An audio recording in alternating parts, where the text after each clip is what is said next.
parce que nous sommes le week-end du 11 novembre, nous sommes le 10 novembre aujourd'hui, et vous verrez un peu partout des compatriotes avec cette petite fleur bleue sur le rebord de leur veste. Vous le verrez aussi à la télévision si vous suivez notamment le championnat de Ligue 1 de football. C'est le Bleuet de France avec un mot d'ordre: aidons ceux qui restent. Une institution plus que centenaire. Bonjour à vous, Pierre-Emmanuel de la Forcade. Oui, bonjour. Bienvenue sur Sud Radio. Merci d'être avec nous en cette période aussi importante pour vous. Vous êtes le directeur général du Bleuet de France. Je le disais, un mot d'ordre depuis plus d'un siècle: aidons ceux qui restent. Le Bleuet de France qui est né après la Première Guerre mondiale. Absolument, le Bleuet de France qui est né en 1925 et qui fêtera son centenaire l'année prochaine. Exactement, presque centenaire, c'est ce que je disais. Concrètement, on achète un bleuet, on l'affiche et ça permet de venir en aide, par exemple aux blessés de guerre, mais pas seulement, à leur famille aussi. Absolument. Alors l'histoire, c'est qu'il y avait deux fleurs qui poussaient dans les tranchées de la Grande Guerre, de la Première Guerre mondiale.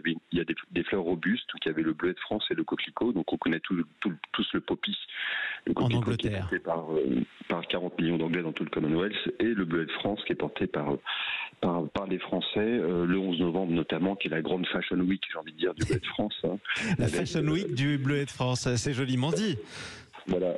Avec cette grande campagne d'appel aux dons national du 1er au 11 novembre, en signe de reconnaissance de la nation pour tous ceux qui ont été blessés ou qui ont sacrifié leur vie pour notre liberté, évidemment pour aider les blessés, pas les blessés des tranchées, mais bien les blessés contemporains et modernes aujourd'hui, les blessés de guerre, les orphelins de guerre, les pupilles de la nation et les victimes du terrorisme. Exactement, nos gueules cassées d'aujourd'hui, si on peut le dire ainsi, puisque c'était ainsi que c'était né. C'est une belle histoire d'ailleurs, le Bleuet de France, parce que ça a été fondé par deux infirmières à l'origine.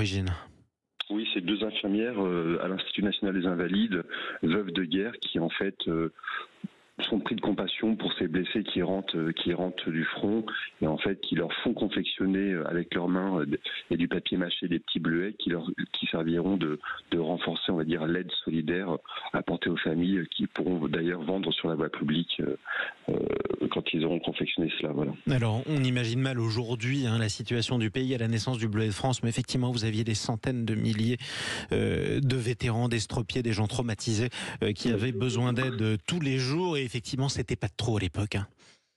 Non, c'était pas trop, mais c'est bien de rappeler l'époque, mais c'est bien aussi de se dire qu'aujourd'hui, on a encore 25 000 bénéficiaires qui quotidiennement ont besoin du Bleuet de France pour se reconstruire, soit par le sport, soit par le jardinage, soit par le théâtre, soit par des stages de réhabilitation psychologique. Donc on a besoin de cette aide collective nationale pour pouvoir porter cette solidarité et cette reconnaissance de la nation. Alors parmi ces 25 000, qui vous avez concrètement? Ce sont surtout des vétérans, des blessés de guerre, ou c'est beaucoup plus large?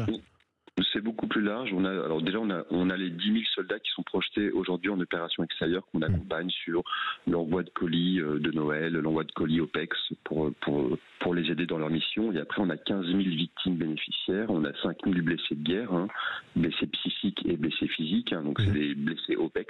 C'est la Yougoslavie, le Kosovo, la Libye, l'opération Serval.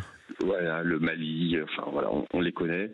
On a 4500 victimes du terrorisme. Alors on dira c'est beaucoup 4500 victimes du terrorisme, mais en fait on a les victimes directes et indirectes. Déjà, si vous prenez tous les gens qui étaient sur la promenade des Anglais lors de l'attentat du 14 juillet, effectivement vous avez beaucoup de personnes traumatisées. C'est ça, traumatisés, qui ont des enfants, qui sont éligibles au statut de pupille de la nation, et du coup on a cette grande communauté de victimes d'attentats. D'ailleurs, vous en faisiez écho tout à l'heure, sur les matchs de Ligue 1 et de Ligue 2 ce week-end, on a des dizaines de pupilles de la nation qui font les coups d'envoi fictifs, et hier j'étais au Stade de France avec des victimes d'attentats de Nice, qui deux enfants qui ont fait aussi le coup d'envoi fictif face au Japon avec le 15 de France. Oui, effectivement, c'est important de le rappeler aussi, toutes ces victimes du terrorisme.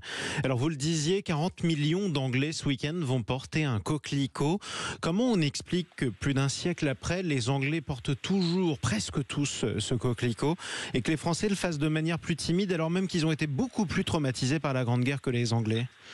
C'est vrai, alors il y a un côté, il y a une mentalité anglaise très insulaire, très patriotique, très souverainiste, et ça c'est propre aux Anglais, et on les félicite pour ça. Le Bleuet de France aujourd'hui se redynamise, il a été restructuré, reprofessionnalisé, il y a une doctrine présidentielle qui a été signée le 13 juillet 2023 qui demande à la société française de porter le Bleuet de France et qui oblige un petit peu les armées et l'administration d'État aussi à le porter sur les 4 grandes dates commémoratives, mais notamment celle du 11 novembre. Pour montrer l'exemple.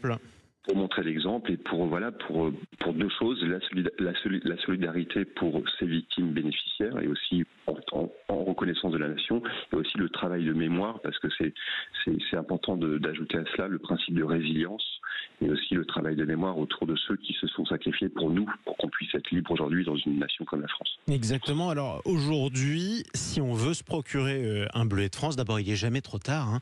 Et comment on fait ? Alors c'est simple, soit vous allez dans votre village, dans votre ville, il y a une commémoration le 11 novembre autour des monuments aux morts, et là il y aura des collecteurs qui seront là, des jeunes qui seront là avec des troncs et qui pourront vous donner un Bleuet de France en échange d'un don, voilà. Ou sinon vous allez plus simplement sur le site bleuetdefrance.fr, il y a une boutique en ligne et qui est très dynamique et qui permet de distribuer des Bleuets de France à peu près tout le monde. Effectivement, mais avec oui. un vrai effort d'accessibilité pour nous ces prochaines années pour l'avoir de manière plus simple sur notre territoire. C'est-à-dire renforcer le maillage territorial français, redynamiser les territoires avec la jeunesse, redynamiser les collectes pour pouvoir, on va dire, remettre le Bleuet de France là où il doit être. Exactement. Et d'ailleurs, vous avez fait vraiment un gros progrès avec le football, notamment en vous inspirant de ce qui se faisait en Angleterre. Bon, on peut le faire aussi sur le rugby, hein. Vous êtes sur Sud Radio, la radio du rugby. C'est vrai, on était sur le rugby aussi, on a signé une convention avec Florian Grille avant-hier, et donc hier on était tous présents à leur côté, et les valeurs d'ailleurs de l'Ovalie sont très proches de celles de l'écosystème défense et de celles de nos blessés qui se reconstruisent par le sport. Le groupe avant l'individu, effectivement. Florian Grille, vous en parliez, c'est le président réélu de la Fédération française de rugby. Merci beaucoup Pierre-Emmanuel de la Forcade, directeur général du Bleuet de France, et bon courage à vous en ces 3 jours si importants pour cette Fashion Week du Bleuet de France, comme vous l'avez dit si joli.